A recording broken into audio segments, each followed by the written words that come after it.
안녕하세요. 오늘은 고통이 사명이 되는 순간이라는 아주 깊고 또 흥미로운 주제에 대해 함께 이야기 나눠보려고 합니다. 우리 모두 이런 경험 한 번쯤은 있잖아요. 너무 힘들어서 제발 이 고통만은 좀 없애주세요. 이 힘든 상황에서 벗어나게 해주세요. 하고 정말 간절하게 기도하죠. 근데 기도가 끝나도 현실은 그대로일 때가 참 많아요. 바로 그럴 때 우리는 묻게 되죠. 아니 왜? 왜 내 기도는 응답받지 못하는 걸까? 이 고통은 대체 왜 사라지지 않는 거지? 하고 말이에요. 오늘 우리가 함께 살펴볼 내용은요, 바로 이 질문에 대한 아주 새로운 관점이에요. 어쩌면 하나님께서 고통을 그냥 없애주시는 대신에 그 고통을 통해서 우리를 새롭게 빚으시고 심지어는 그걸 새로운 사명으로 바꿔주시는 건 아닐까요? 그러니까 고통이 끝이 아니라 무언가가 시작되는 과정일 수 있다는 거죠. 네, 오늘 이 깊이 있는 이야기는 봉양교회의 기도의 개혁이라는 시리즈 설교 내용을 바탕으로 구성되었다는 점 먼저 말씀드립니다. 이 모든 변화의 과정이 사실은 바로 이 성경 구절 안에 다 담겨 있다고 할 수 있어요. 이 말씀이 바로 고통이 사명으로 바뀌는 그 여정의 일종의 로드맵인 셈이죠. 자, 그럼 이 지도를 따라서 한번 같이 가볼까요? 이 여정은 총 4단계로 되어 있어요.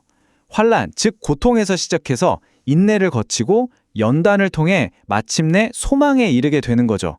지금부터 각 단계를 하나씩 좀 더 자세히 들여다보겠습니다. 자, 첫 번째 단계입니다.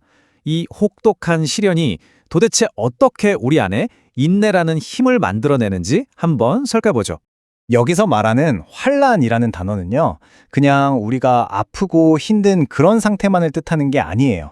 원어인 헬라어로 보면 뜰립시스라고 하는데 이게 어떤 의미냐면 외부에서부터 나를 그냥 꽉 짓누르는 그런 강력한 압박을 의미하거든요. 마치 무언가를 쥐어짜서 형태를 완전히 바꿔버리는 것처럼요. 바로 이 압박이 변화의 시작점이라는 겁니다. 자, 여기에 한 남자의 이야기가 있어요.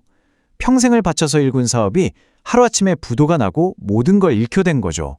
정말 상상할 수 없는 절망감에 빠졌을 거예요. 하나님, 왜 제 인생을 이렇게 무너뜨리십니까? 하고 울부짖었죠. 그런데 이야기가 여기서 끝나지 않아요.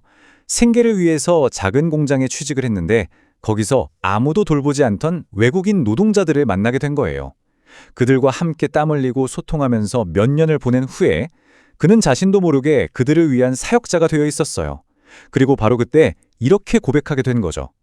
사업의 실패라는 그 삶을 쥐어짜는 듯한 엄청난 뜰립시스가 오히려 그에게 새로운 사명의 문을 열어준 셈이었습니다. 자, 이제 다음 단계로 넘어가 볼게요. 고통을 견뎌내는 그 인내의 시간이 어떻게 한 사람의 내면을 단단하게 만들어가는지 알아보겠습니다.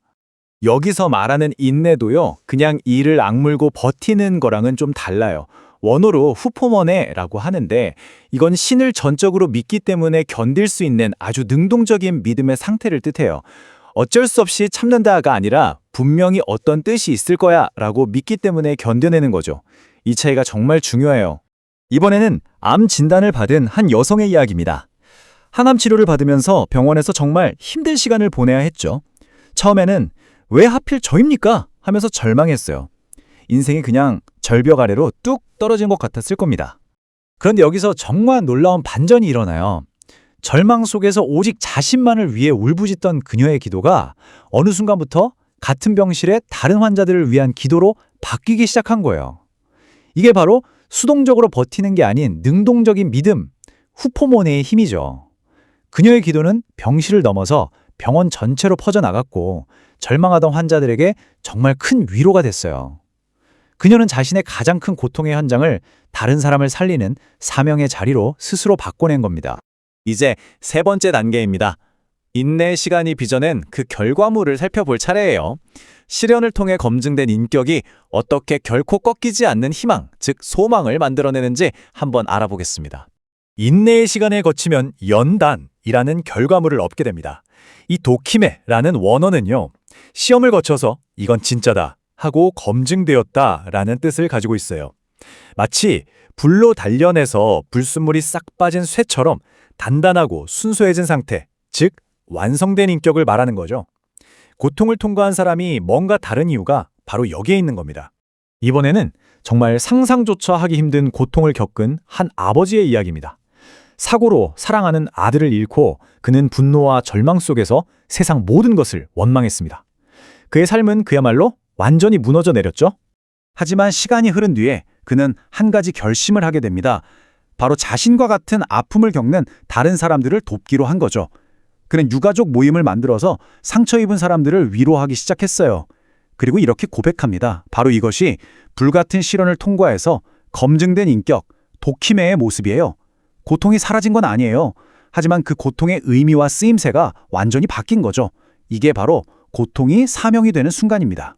지금까지 살펴본 사업가의 실패, 암투병 중인 여성, 또 아들을 잃은 아버지의 이야기, 다들 각기 다른 무게의 고통을 보여주죠.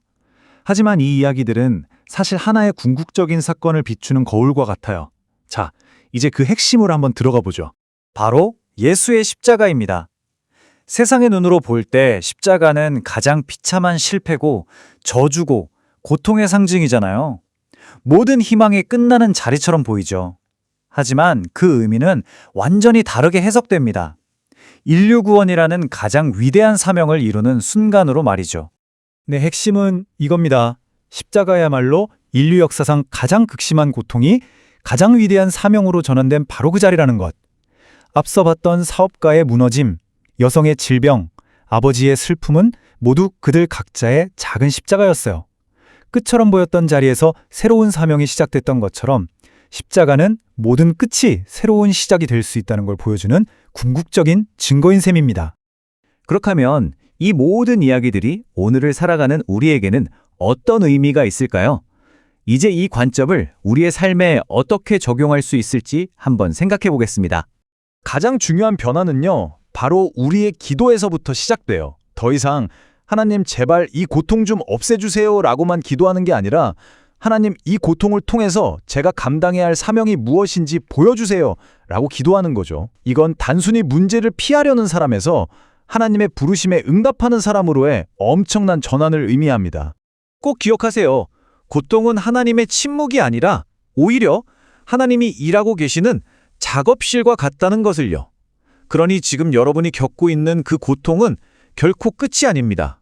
오히려 당신을 부르시는 하나님의 음성이고 새로운 사명이 시작되는 바로 그 출발점일 수 있습니다.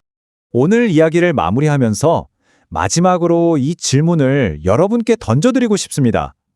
지금 당신을 짓누르고 있는 그 아픔, 그 고통 속에는 과연 어떤 사명이 숨겨져 있을까요? 한번 깊이 생각해 보시는 시간이 되기를 바랍니다.